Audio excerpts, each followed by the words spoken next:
नमस्कार, बड़ा मुद्दा देख रहे हैं आप और मैं हूं आपके साथ शमशेर सिंह। छत्तीसगढ़ के दंतेवाड़ा में बड़ा नक्सली हमला हुआ। इसमें 11 जवान शहीद हो गए। दंतेवाड़ा के अरनपुर में डिस्ट्रिक्ट रिजर्व गार्ड यानी डीआरजी फोर्स को लेकर जा रहे वाहन पर आईईडी हमला हुआ। शहीद जवानों में 10 डीआरजी के जवान और एक ड्राइवर शामिल है। बस्तर की आईजी सुंदरराज ने बताया कि नक्सलियों ने अरनपुर के पालनार क्षेत्र में जवानों से भरी गाड़ी को आईईडी से उड़ा दिया। नक्सलियों के हमले का पैटर्न बिल्कुल नहीं बदला है। जब जवान नक्सलियों के इलाके में आए तो घात लगाकर बैठे नक्सलियों ने हमला कर दिया। बस्तर में नक्सलियों ने इस समय टीसीओसी यानी टैक्टिकल काउंटर ऑफेंसिव कैंपेन चलाया हुआ है। इस दौरान नक्सली अक्सर बड़े हमले करते हैं। इसके चलते फोर्स पहले से अलर्ट मोड पर है। पिछले सप्ताह बीजापुर कांग्रेस विधायक विक्रम मंडावी के काफिले पर भी नक्सलियों ने हमला किया था। इसके 3 दिन बाद नक्सलियों ने प्रेस नोट जारी कर टीसीओसी चलाए जाने की बात कही थी। हालांकि विधायक को निशाना बनाने की बात से इनकार भी किया था।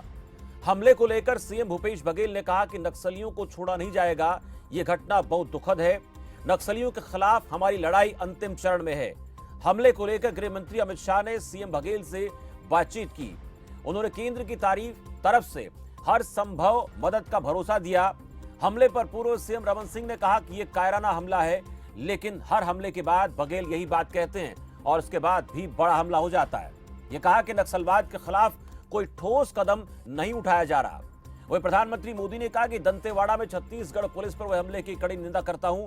मैं उन बहादुर कर्मियों को श्रद्धांजलि अर्पित करता हूं जिनको हमले में हमने खो दिया। उनके बलिदान को हमेशा याद किया जाएगा। शोक संतप्त परिवारों के प्रति मेरी संवेदनाएं हैं। कांग्रेस नेता राहुल गांधी ने ट्वीट में कहा कि छत्तीसगढ़ के दंतेवाड़ा में हुए कायरतापूर्ण नक्सली हमले में 10 डीआरजी जवानों और एक वाहन चालक की शहादत का समाचार दुखद है। इस कठिन वक्त में उनके शोकाकुल परिवारों को अपनी गहरी संवेदनाएं व्यक्त करता हूं। सभी वीर शहीदों को मेरा नमन और श्रद्धांजलि। इस नक्सली हमले के बाद छत्तीसगढ़ के सीएम भूपेश बघेल ने क्या कहा और आईजी बस्तर की तरफ से इस हमले को लेकर क्या जानकारी दी गई, वो आपको सुनवाते हैं। जानकारी है और ये बेहद दुखद है। और मैं जो हमारे जवान शहीद हुए हैं उसके परिवार के प्रति संवेदना व्यक्त करता हूँ। लेकिन जो ये लड़ाई है वो अंतिम दौर पे चल रहा है और नक्सलियों को किसी सूरत में छोड़ा नहीं जाएगा और निश्चित रूप से उस योजनाबद्ध ढंग से बना के ये नक्सलवाद को ही जिला दंतेवाड़ा के थाना अरनपुर क्षेत्र अंतर्गत पूर्व हिडमा इलाका में दरबा डिविजन माओवादी कैडर्स का उपस्थिति की सूचना पर दंतेवाड़ा डीआरजी द्वारा एक अभियान संचालित की गई थी। अभियान के पश्चात तब जिला मुख्यालय दंतेवाड़ा वापस लौटा थे। इस दौरान अरनपुर एवं सामेली के बीच में डीआरजी गाड़ी को आईडी के माध्यम से माओवादी द्वारा टारगेट की गई। उस घटना में हमारे एक वाहन आईडी के चपेट में आ गए थे। उसमें 10 डीआरजी जवान एवं एक सिविलियन ड्राइवर कुल 11 लोग का शहादत हो गई। अतिरिक्त रीइंफोर्समेंट पार्टी सीआरपीएफ एवं डीआरजी घटनास्थल पहुंच गई है। अभी घटनास्थल से सभी शहीदों का बॉडी को इवैक्यूएशन का कार्रवाई की जा रही है। तो छत्तीसगढ़ में ये बड़ा नक्सली हमला है। इसमें जवानों ने शहादत दी है, लेकिन ये पहला ऐसा घटनाक्रम नहीं है। ये पहली ऐसी नक्सली घटना नहीं है। इससे पहले भी छत्तीसगढ़ में और देश के कई अन्य हिस्सों में नक्सलवाद जो है इस प्रकार के हमले करता रहा है। एक बार छत्तीसगढ़ में नक्सली हमले की जो पिछले 10-12 साल का इतिहास रहा है उस पर नजर डालते हैं। बीजापुर, सुकमा, बस्तर, दंतेवाड़ा, कांकेर, नारायणपुर, राजनांदगांव और कोंडागांव 8 जिले नक्सल प्रभावित हैं। दंतेवाड़ा की बात करें, 6 अप्रैल 2010 को नक्सली हमले में 76 जवान शहीद हुए थे। गरियाबंद 23 मई 2011 नक्सली हमले में 10 जवानों की शहादत। सुकमा 25 मई 2013 कांग्रेस के 27 नेता और 5 अन्य की मौत। सुकमा 11 मार्च 2014 को 15 जवान और 1 आम आदमी की मौत। 11 अप्रैल सुकमा 2015 को 7 जवानों ने अपनी जान गंवाई। 24 अप्रैल 2017 सुकमा 25 जवानों ने अपनी शहादत दी। 13 मार्च 2018 सुकमा 9 जवानों ने अपनी जान गंवाई। गढ़चिरौली 1 मई 2019 को 16 जवानों ने अपनी शहादत दी। सुकमा में 21 मार्च 2020 को 17 जवानों ने अपनी जान गंवाई। सुकमा बीजापुर 3 अप्रैल 2021 को 22 जवान शहीद हुए। पश्चिम सिंहभूम 4 जनवरी 2022 को 2 सुरक्षाकर्मियों की मौत। दंतेवाड़ा 26 अप्रैल 2023 यानी आज 10 जवान और एक ड्राइवर शहीद हुए। तो इन 8 जिलों में नक्सल लगातार अपनी गतिविधियों को अंजाम देता रहा है। हालांकि उससे निपटने के लिए कार्रवाई को लेकर बात होती रही है, पर हर साल एक के बाद एक ये बड़े हमले देखने को मिलते हैं और एक ही बात कही जाती है कि निपटने के लिए ठोस कदम उठाए जाते हैं, लेकिन वो ठोस कदम उठाए जरूर जाते हैं पर दिखाई क्यों नहीं देते, इस पर बात करना जरूरी हो जाता है।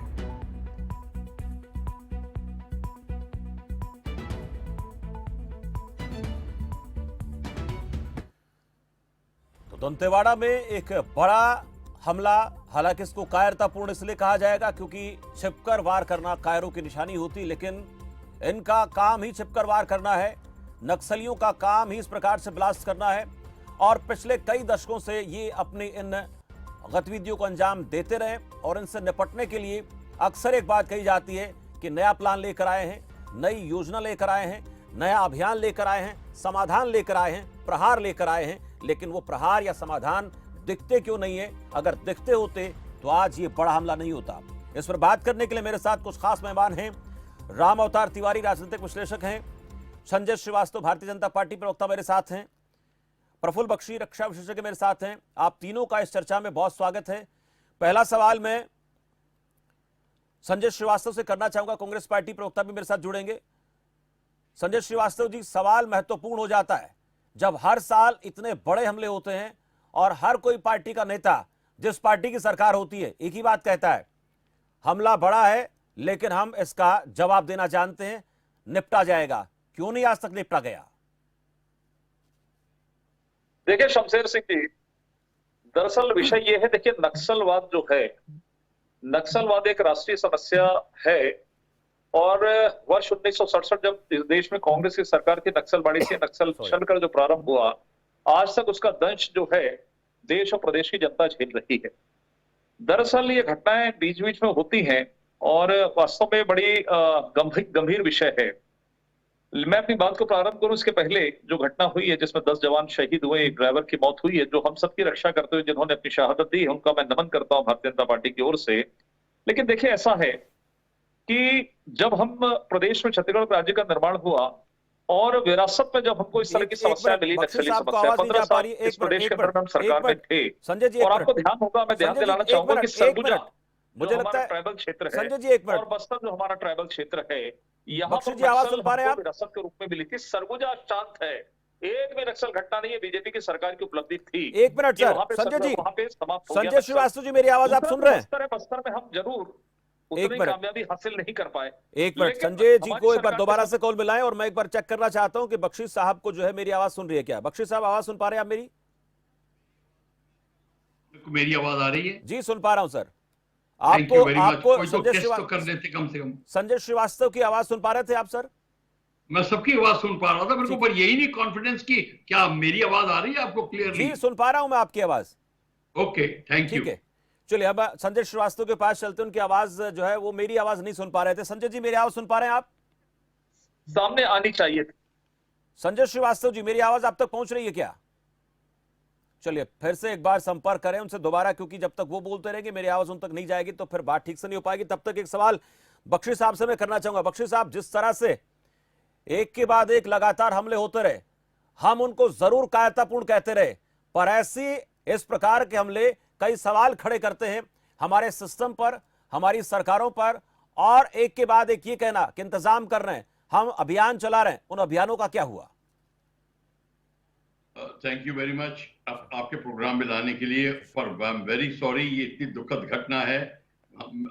हमारी पूरी सहानुभूति उनके परिवार के साथ है और उनकी आत्मा को शांति मानते हैं। पर सबसे बड़ी बात मैं आपको बता दूं, मैं फौजी हूं, मैं लड़ाई पे देख चुका हूं और मेरा काम है लड़ाई करना। और ये जो हम बातें करते हैं ये सिर्फ बातें ही करते हैं।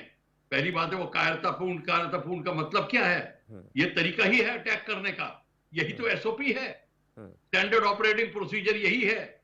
और ये कब से सालों से देखता आ रहा हूं, कभी सीआरपीएफ के 80 जवान मारे जाते हैं, कभी किसी के 20 जवान मारे जाते हैं।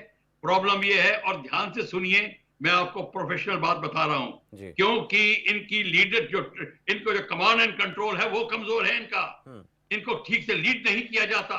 ठीक से अगर इस तरीके से ढंग से ट्रेनिंग दो आप इनको, तब आपको पता चलेगा। ये टैक्टिकल एक्सरसाइज नक्सलाइट कर रहे हैं। अरे ये क्या मतलब है?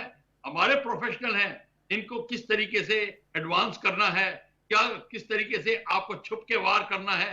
आपकी इंटेलिजेंस पक्की होनी चाहिए। जिस एरिया में आप पेट्रोल करने जा रहे हैं उसका ब्यौरा किसने लिया, उनका आपके पास इतने यूएवी हैं, ड्रोन्स हैं, किसी का इस्तेमाल हो रहा है? क्या आपको पता है? आप वहां जाके देखिए, उस एरिया में मैं जा चुका हूं, मैंने पैरामिलिट्रीज की ट्रेनिंग करवाई है वहां पर। वो जगह पे वहां पे कुछ नजर नहीं आता। कई कई जगह ऐसी हैं, आबादी बहुत कम है और इसलिए ये बड़े आराम से छुपते हैं। यहाँ पे टैक्टिक्स दूसरी चलती हैं। अगर आप अपनी फौज को लगाना चाहते हैं तो उसकी पहले ट्रेनिंग देखिए, कौन ट्रेनिंग दे रहा है उसका, कौन जिम्मेवारी लेगा कि अब तक इतनी फेलियर क्यों हुए हैं, कब से हो रहे हैं, आपने आंकड़े दिखा दिए। ये एक्सेप्टेड ही नहीं है।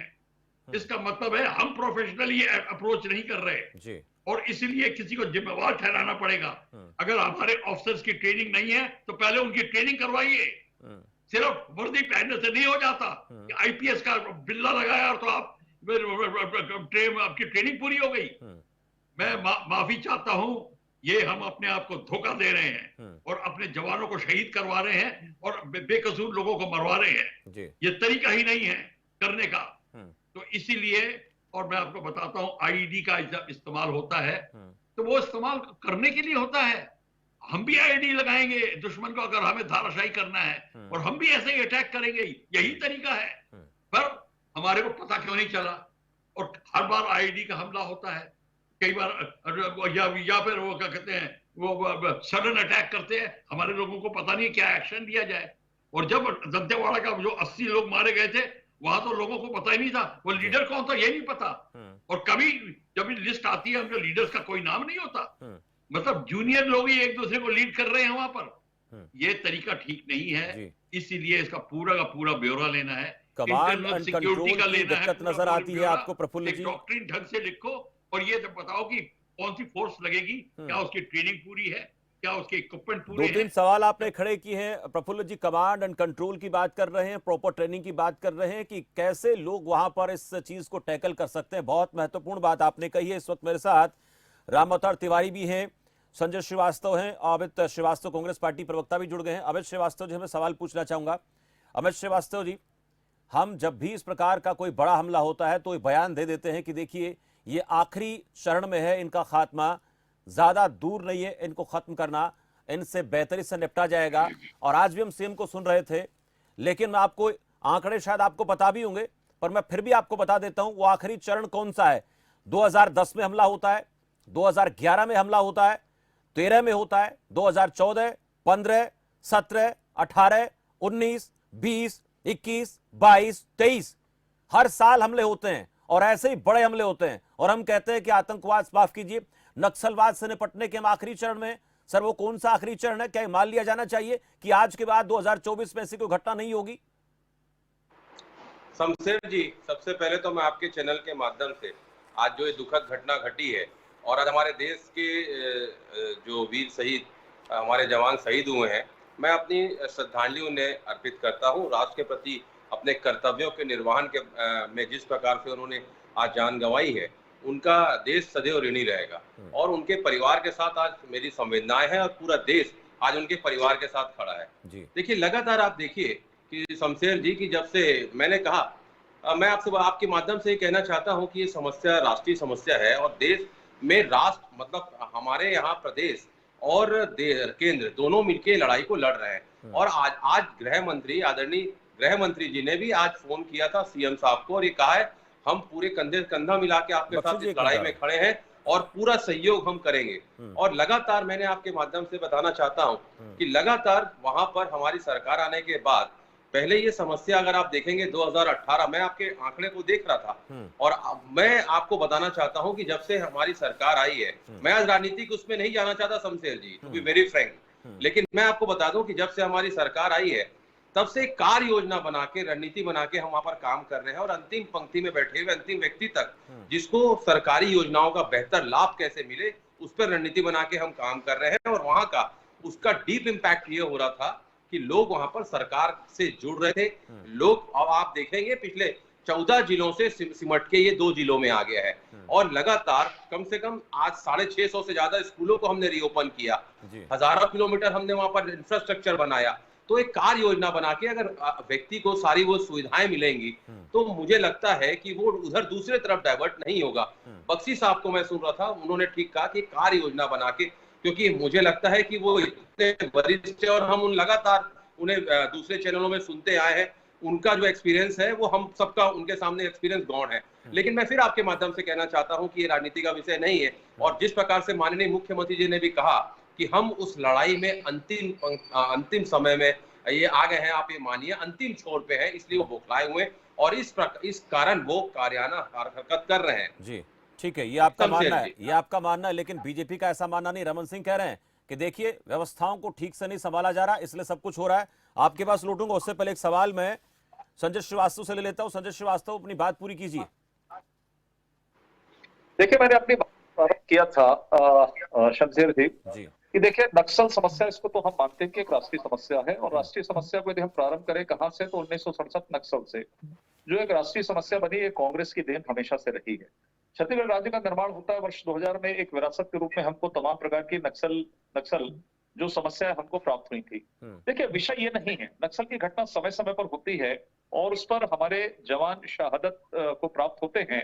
और हम सब निश्चित रूप से जो सरकारें रहती खड़ी रहती हैं, संवेदनाएं हैं, तमाम प्रकार के विषय हैं, वास्तव में वो हम सबकी रक्षा करते हुए शहादत को प्राप्त होते हैं।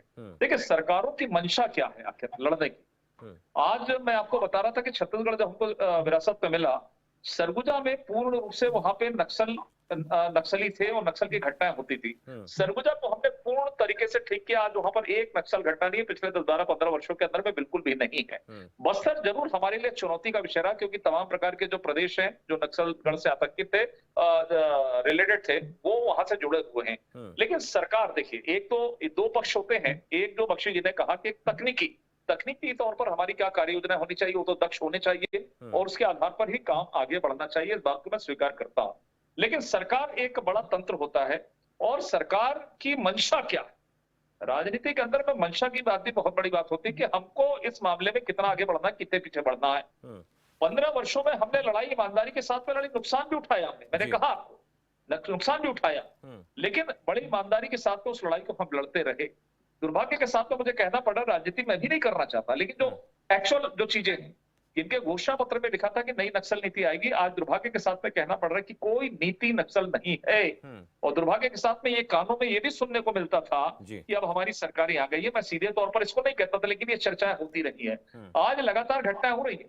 हम कितना उस पर एक्शन ले रहे हैं, क्या कर रहे हैं, केवल हम भ्रम फैलाए। हम 2 जिला, अभी 8 जिले की रिपोर्ट तो आपने बता दी, मेरे को सामने देख रहा था मैं, ये अब 2 जिले की बात करते हैं। यही भ्रम जाल फैलाकर समय निकालते चले गए। अब सरकार का समय जाने को आ गया है। तो मुझे लगता है ठीक है कि किसी भी सरकार, जिन सरकारों के अंदर में हमले होते हैं, उसको ईमानदारी के साथ में इस मामले को, क्योंकि ये राष्ट्रीय समस्या है, ये कोई वो नहीं है, इसमें लाभ हानि नहीं देखना चाहिए। समस्या राष्ट्रीय, संजय श्रीवास्तव जी, लेकिन रमन सिंह सवाल उठाते हैं कि जब रमन सिंह सवाल उठाते हैं तो हमला होते ही पूर्व सीएम रमन सिंह सवाल उठा देते हैं। रमन सिंह के बहुत बड़ी, आप तक मेरी आवाज नहीं पहुंच पा रही, मुझे लगता है कि मुझे लगता है इस मामले में बड़ी ईमानदारी। संजय श्रीवास्तव जी, मेरी आवाज सुन पा रहे हैं आप? एक जवाब मुख्यमंत्री जी का, चलिए, मुझे लगता है मेरी आवाज उन तक नहीं पहुंच पा रही है।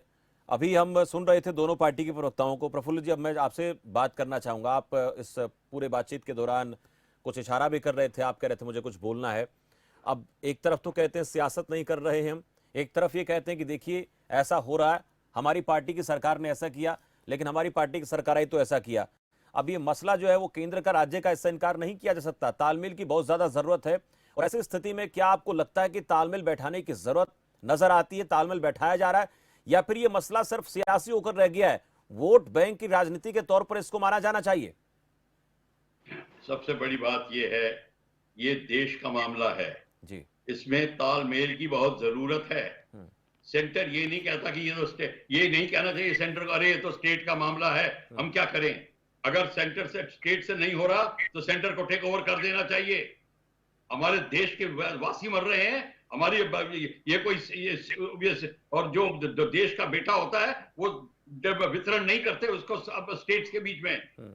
ये सबसे बड़ी बात ये है, अगर सब मैं आपको बता दूं, ये मैं किसी गवर्नमेंट को नहीं जानता, मैं कोई नहीं जानता कौन क्या कर रहा है, किस स्टेट में कौन सी गवर्नमेंट है वो भी मुझे ढंग से नहीं पता। मैं आपको ये बता दूं कि जब तक आप इसको एक प्रॉपर प्रोफेशनल एंगल से नहीं देखेंगे, मैंने सबसे पहले बताया था हमारी पैरामिलिट्री फोर्सेस के पास इतनी ट्रेनिंग ही नहीं है कि वो ये काम कर सके। और उस समय मेरा, आज से दंतेवाड़ा के टाइम पे, वो मेरा सजेशन था कि एक बटालियन, आर्मी बटालियन को यहाँ पे लगाइए, उनको पैरामिलिट्री फोर्स को अटैच कराइए उनके साथ, 3 साल के लिए आर्मी को वहीं रखिए और उनको जवाबदारी दीजिए। अगर कोई फेलियर होगा आर्मी कमांडर को पकड़िए कि आपने कैसी ट्रेनिंग दी।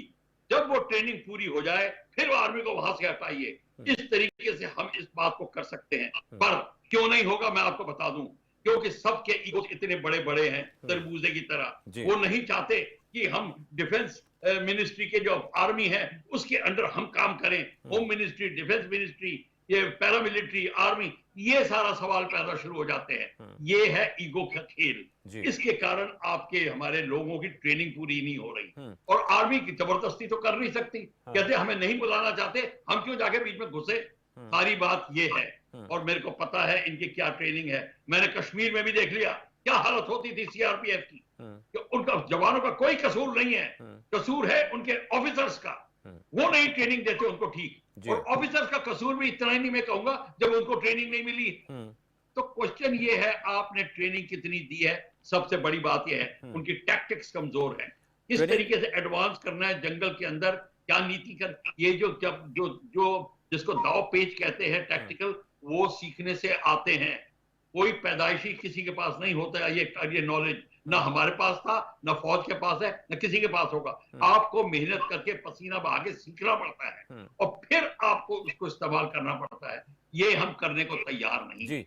सब ट्रेनिंग एक बड़ा मसला है। ऊपर की बात करके ट्रेनिंग कर दी, अरे वर्दी पहना के और राइफल देके थोड़ी फौजी बन जाता है। ये तो सभी बन रहे जाएंगे। बच्चा उठ के चल देगा कि मैं लड़ाई करूंगा। ये डीआरजी वाले क्या है, कौन है, ये गांव के लड़के हैं, ये वॉलंटियर हैं। ये उनके पूरी हिस्ट्री देखिए, उनको कितनी ट्रेनिंग दी है। खुद ही डीआरजी आप बोल रहे हैं, आप देख लीजिए क्या हुआ है। मैं झूठ, अगर मैं गलत हूं तो मेरे को ट्रेनिंग को लेकर आप लगातार एक बात कर रहे हैं बख्शी साहब की ट्रेनिंग प्रॉपर होनी चाहिए। जब तक ट्रेनिंग नहीं होगी तब तक इस प्रकार के हमलों को रोकना आसान नहीं होगा। और तालमेल की बात आप कर रहे हैं, तालमेल के बीच में ईगो सामने आ जाती है, वो तो सेंट्रल गवर्नमेंट ही बैठा सकती है। इसको लेकर मैं संजय श्रीवास्तव से बात करना चाहूंगा। श्रीवास्तव जी, एक सवाल लगातार उठ रहा है कि जब तक वहां पर मिलिट्री फोर्सेस की तैनाती नहीं होगी या फिर उन जवानों को बेहतर ट्रेनिंग नहीं दी जाएगी जो इन चीजों को टैकल कर रहे हैं, तब तक ऐसे हालात से निपटना मुश्किल है। और राज्य सरकारों का केंद्र सरकार के साथ तालमेल, केंद्र का राज्यों के साथ तालमेल होना जरूरी है। नहीं तो फिर इस तरह से आरोप प्रत्यारोप लगाते रहेंगे, देखिए हमने इतना बढ़िया कर दिया, पहले की सरकार ने अच्छा किया था, इस बार की सरकार ने बढ़िया नहीं किया। ऐसे आरोप लगाने से कुछ नहीं हासिल होगा।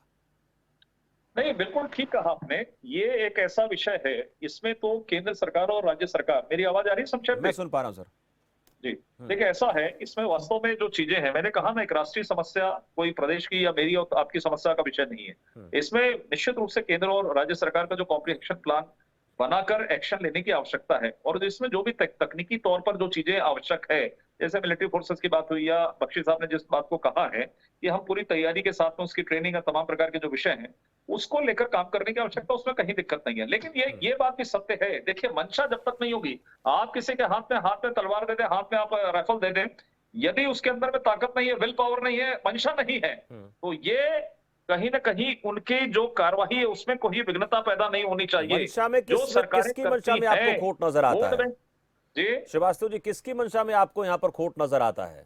अरे बहुत निश्चित है ये। आपको लड़ना है। देखिए जब लड़ाई होती है, जब युद्ध होता है तो उसमें शहादत भी होती है, शहादत होती है पूरी ताकत के साथ में। इस देश के अंदर मंशा किसकी ठीक नहीं है, लेकिन आप मंशा की बात कर रहे हैं। मुझे वो सवाल का थोड़ा सा जवाब चाहिए कि किसकी मंशा नहीं है इस पूरे प्रकरण से निपटने के लिए, नक्सल से निपटने के लिए? कौन अपने जिम्मेदारी से काम नहीं कर रहा है? मैंने कहा 15 वर्ष हम भी इस प्रदेश में सरकार में थे। मैंने इस बात को भी स्वीकार किया कि अनेक जवानों की शहादत हुई, कई बार हम फेल भी हुए, हमने सफलताएं भी अर्जित करी। लेकिन 4-5 वर्षों के अंदर में कहीं यदि ये नक्सल के खिलाफ में कोई एक्शन नहीं दिखाई देगा तो सरकार को कहीं ना कहीं मंशा तो सरकार की स्पष्ट रूप से जाहिर होती है कि आखिर क्या मैं मामला है। सरकार का सवाल केवल आपने हम उठाया, कहते मैं हैं उससे नहीं पूछूंगा, आपने सरकार की मंशा पर सवाल उठाया, इसका जवाब लूंगा मैं अमित श्रीवास्तव से, लेकिन उससे पहले मैं आपको आपकी ही सरकार का आंकड़ा बता देता हूं। 17 में तो आप ही लोग थे, नहीं, मुझे 25 मालूम है आंकड़े, 25 शमशेर सिंह जी, हाँ आंकड़े आपको मुझे पता है, मालूम लेकिन आप ये कह रहे हैं कि हमने काम किया। अगर इतना ऐसा होता तो फिर क्या इस प्रकार के हमले होते? मैं कांग्रेस से पूछूंगा आपने पिछले 4-4.5 साल में क्या किया, लेकिन आपकी ही पार्टी की सरकार 10 साल आप वहां पर रहे, आप कहते हो कांग्रेस की देन है, तो फिर आपने भी तो वहां पर 10 साल गुजारे हैं ना, क्या हमले रुक गए देखिए, थे? ऐसा है कि शायद आपको जानकारी शमशेर सिंह जी मेरे से ज्यादा होगी, आप मीडिया के अंदर में हैं। मैंने कहा शायद आपको सुना नहीं, यहाँ तो दोनों ही हमारे जो ट्राइबल क्षेत्र है सरगुजा और बस्तर, जहां पर नक्सल हमको विरासत में मिली थी, एक पैच को हमने पूरा साफ किया है सरगुजा से। नक्सल समाप्त करने का श्रेय यदि किसी को जाता तो बीजेपी की सरकार को जाता है।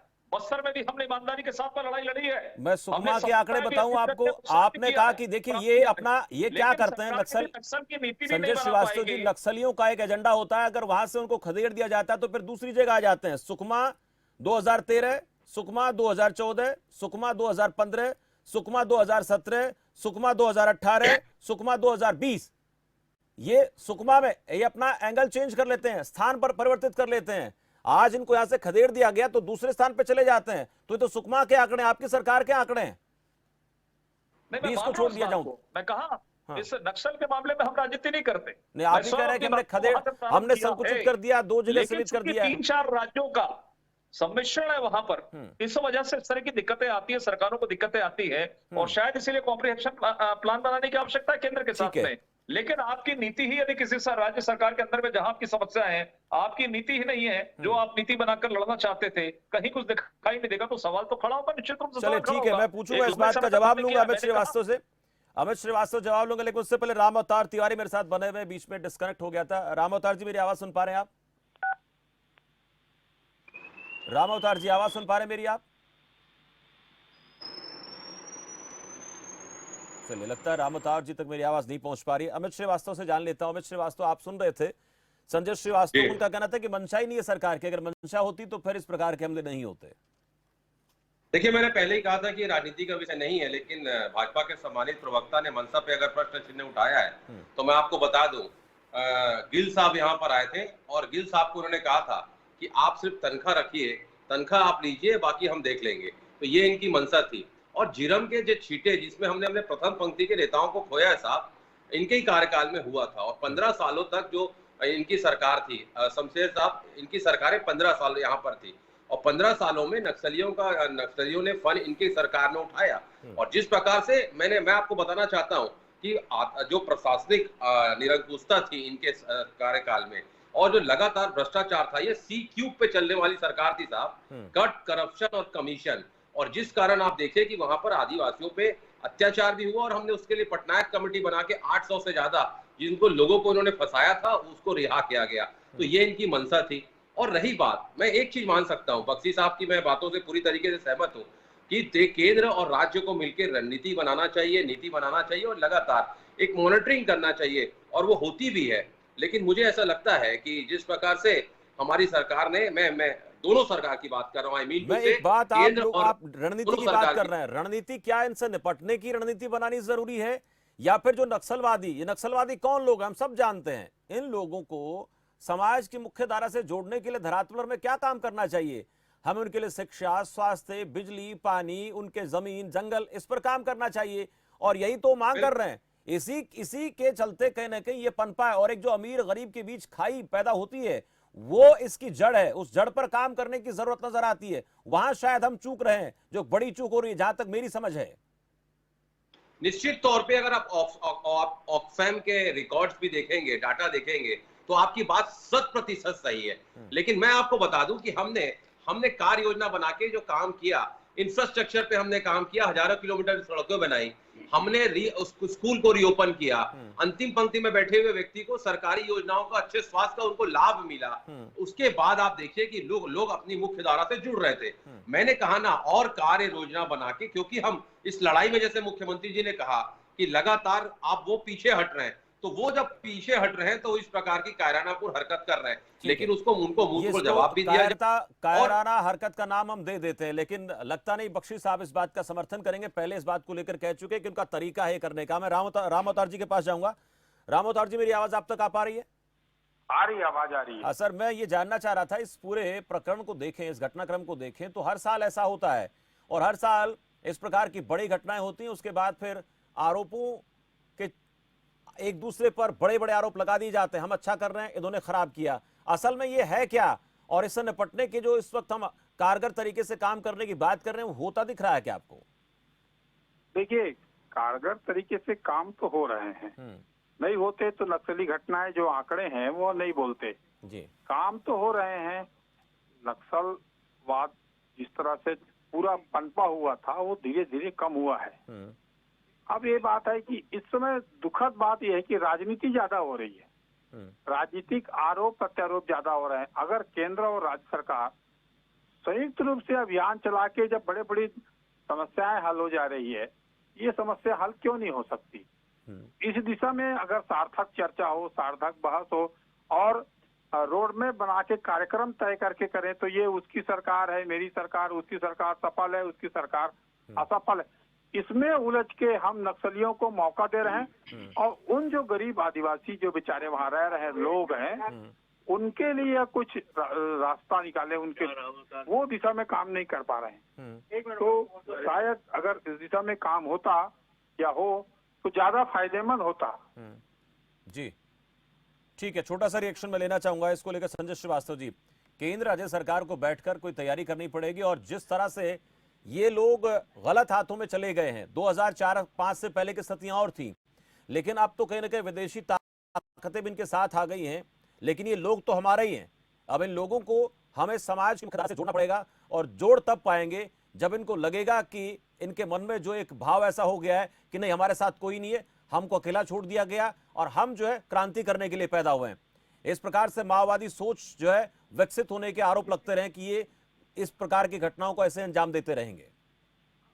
देखिए शमशेर जी, आपने ठीक कहा, कोई भी रणनीति पर सफलता प्राप्त करना है तो इसमें एक कॉम्प्रिहेंशन प्लान बनना चाहिए केंद्र और राज्य सरकार के बीच में एक समन्वय स्थापित करके। लेकिन जिन राज्य के अंदर में जहां पर नक्सल की समस्या है, राज्य सरकार की फिर से मैं कह रहा हूं मंशा नहीं है, और आंकड़ों की बाजीगरी कांग्रेस की सरकार से ज्यादा कोई नहीं कर सकता। ये आंकड़ों की बाजीगरी, आप नक्सल नीति बनाकर यदि सरकार परिवर्तित होती है, 4 से 15 साल के बाद आप सरकार में आते हैं, आपकी नीति ही नहीं है, यदि आप एक्शन नहीं लेंगे तो शांति दिखती है आपको। आप आंकड़ा मेंटेन करने में कि हम एक्शन ही नहीं ले रहे, शांति है। और शायद इसीलिए कहा जाता था, मैं बहुत खरे खरे शब्दों में कह रहा हूं, ये सत्यता है कि ये वहां से आवाज निकलती कि हमारी सरकार है। और उसी तर्ज पर, क्योंकि इन्होंने कहा था कि हम, शुरुआत में इन्होंने कहा जब इनकी सरकार आई कि हम उनको मुख्यधारा में लाएंगे, कहां गई मुख्यधारा? उनसे बातचीत करेंगे। डॉक्टर रमन सिंह की सरकार अटैक करती है, लेकिन इनको मुख्यधारा में लाना है, कहां गया इनका? मैं तो आज नीति तक पूछ रहा हूं, कहीं नीति 4.5 वर्षों में नहीं बनी है। देखिए, दुर्भाग्य की बात है कि हम अपनी राजनीति के चक्कर में इन प्रमुख जो मुद्दे हैं, ये जो समस्याएं हैं आम लोगों के लिए, उस पर भी हम ईमानदारी के साथ में काम नहीं करते हैं। यही कांग्रेस सरकार की पहचान है। चले, इस पूरे मामले को लेकर, घटनाक्रम को लेकर देश में आक्रोश का माहौल जरूर है। छोटा सा रिएक्शन, बख्शी साहब कुछ कहना चाहते हैं? बख्शी जी। मैं सबसे पहले बात ये बताना चाहता हूँ शमशेर सिंह जी कि ये हमारी जो प्रॉब्लम है ये 2 फ्रंट पे है। एक है political and socio economic front है, और एक मिलिट्री फ्रंट पे है। सोशियो इकोनॉमिक फ्रंट का ये पैदाइश तो उसकी सोशियो इकोनॉमिक है, और उसको पॉलिटिक्स आग देती है। और इसीलिए जो नक्सल हैं उसको बाहर वाले भी, चाइनीज से भी सपोर्ट आ रहा है, हर जगह से सपोर्ट आ रहा है। जैसे अभी आपने इंटरनेशनल सपोर्ट की बात करी थी, आ रही है, और शुरू से आ रही है, जब से नक्सल पैदा हुए हैं तब से आ रही है। अगर आपने 1971 की 69-70 की मूवी देखी थी सजीना महातो, वो यही की प्रॉब्लम थी और यही दिखाया गया था, पर हमारी मेमोरी ही नहीं है। सबसे पहले जब तक आप सोशियो इकोनॉमिक प्रॉब्लम सॉल्व करने के लिए ग्रास रूट लेवल जो पॉलिटिक्स है उसमें नक्सलाइट इन्वॉल्व होता है। आपको हैरानगी होगी कि जो आपको इलेक्शन जिता रहे हैं वो नक्सल लीडर भी हो सकते हैं। तो ये कोई मामूली बात नहीं है, एक बच्चे गुड्डे गुड़ियाओं का खेल कि ये बाहर से कोई डकैत आ गए हैं और हमारे को लूट रहे हैं, ऐसा कुछ नहीं है। ये हमारे ही लोग बने हैं और ये हमको वोट देते हैं, हमारी खेती करते हैं, यही सारा काम करते हैं, यही है। तो it is an internal problem. But अब उसको इसको दूर करने के लिए ऑपरेशन से पहले आपको एक उनका जो पेशेंट होता है उसका टेम्परेचर डाउन करना पड़ता है और सब कुछ करना पड़ता है। वो आप अपना कार्यक्रम करते जाइए सारा के सारा, पर एक बार आपको मिलिट्री ऑपरेशन करना पड़ेगा उनको मिलिटरीली खत्म करने के लिए, और फिर आप ये साथ ही साथ सोशियो इकोनॉमिक प्रॉब्लम, बिल्कुल सोशियो इकोनॉमिक प्रॉब्लम है, और इसके साथ साथ जिनके सरगना है उन पर भी एक्शन लेना पड़ेगा, और ग्राउंड पर जैसे आपने कहा प्रफुल्ल बख्शी जी, ग्राउंड पर यह भी करना पड़ेगा कि जो एक खाई पैदा होगी है सामाजिक आर्थिक तौर पर उसको भी भरना है, लेकिन ये अटैकिंग मोड में भी आना पड़ेगा। दोनों चीजें एक साथ होंगी तो फिर नक्सल की इस चीज को खत्म किया जा सकता है, और सियासत अगर हावी रहेगी, वोट बैंक की राजनीति रहेगी, तो फिर इस प्रकार की घटनाएं होती रहेंगी। बहुत शुक्रिया आप चारों का मेरे साथ चर्चा में जुड़ने के लिए। बड़ा मुद्दा में आज हम चर्चा कर रहे हैं दंतेवाड़ा हमले में जो 11 जवान शहीद हुए हैं, उनकी शहादत को लेकर देश में गुस्सा है, लेकिन सबसे अहम बात यह है कि बार बार यहां पर हमले होते हैं, बार बार जवानों की शहादत होती है, सियासी दलों की तरफ से राजनीति की जाती है, लेकिन असल में जो जड़ है उस पर वार करने का प्रयास नहीं किया जाता है। एक तरफ एक्शन लेने की बात आती है, दूसरी तरफ इन लोगों को समाज की मुख्य धारा से जोड़ने की बात आती है। दो तरफा कार्रवाई करनी पड़ेगी, जैसे प्रफुल्ल जी बात कर रहे थे, और जब तक ऐसा नहीं होगा तब तक इन घटनाओं को रोकना आसान नहीं होगा। फिलहाल मेरे साथ चर्चा में इतना ही। देखते हैं खबर फास्ट। नमस्कार।